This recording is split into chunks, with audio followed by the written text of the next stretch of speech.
పోగొట్టుకున్నది. Why? Because ఒక Bethlehem అనే రొట్టెల గృహం అనే దేవుని యొక్క స్థలం అనే స్థలాన్ని వదిలి, ఆశీర్వాదాన్ని వదులుకొని, మోయాబ్ అనే శపింపబడిన పట్టణానికి తను వెళ్ళి శాపగ్రస్తురాలైపోయింది. హల్లెలూయా! పరిశుద్ధాత్మ దేవునికే మహిమ కలుగును గాక. బెత్లెహేమ్ అనే ఆశీర్వదింపబడిన స్థలాన్ని వదిలి కుటుంబముతో సహా మోయాబు అనే శపింపబడిన స్థలానికి వెళ్ళి కుటుంబాన్ని నాశనము చేసుకునింది. భర్త చనిపోయి, కుమారులు చనిపోయి, కోడలు ఒకరు వదిలి ఇప్పుడు మరలా ఎక్కడికి ప్రయాణం అవుతుందండి? శపింపబడిన స్థలము నుండి మరలా దేవుని రొట్టెల ఇల్లని బెత్లెహేమునకు ప్రయాణమై వచ్చింది. ఈమె రాగానే చుట్టుప్రక్కల అందరూ వచ్చారు. అయ్యో నయోమి, ఎప్పుడొచ్చావు? ఎప్పుడొచ్చావు? నన్ను నయోమి అని అనకండి. నేను మధురముగా వెళ్ళాను, చేదు మారాగా తిరిగొచ్చా. కరువున్నా సరే నా భర్త ఉండున్నాడు, నా కుమారులు ఉండున్నారు.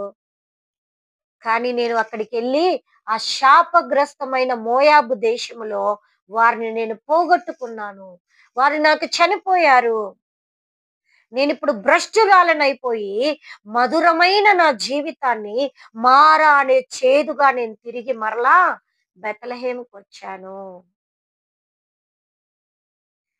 2 విషయాలని చెప్పా.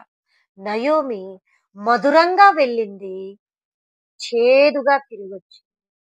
బెత్లెహేమ్ అనే ఆశీర్వదింపబడిన పట్టణాన్ని వదిలి మోయాబ్ అనే శాపగ్రస్తమైన దానికి వెళ్ళింది, సమస్తాన్ని నాశనం చేసుకుంది. కానీ రెండవదిగా రూతును చూస్తాం.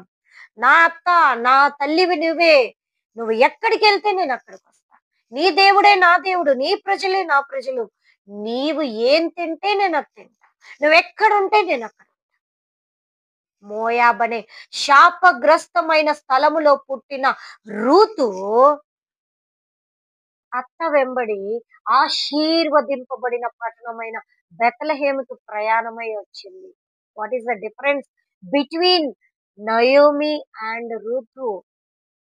ఈమె ఆశీర్వాదాన్ని వదులుకొని మోయాబ్ అనే శాపానికి వెళ్ళింది.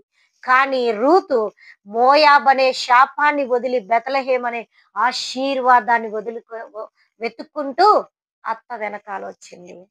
తద్వారా రూతు మెండుగా ఆశీర్వదింపబడింది. రూతుని బోయాజు పెళ్లి చేసుకున్నాక ఆ యొక్క బోయాజు నుండి వచ్చిన వాడే యెష్షయి, యెష్షయి నుండి వచ్చిన వాడే దావీదు, దావీదు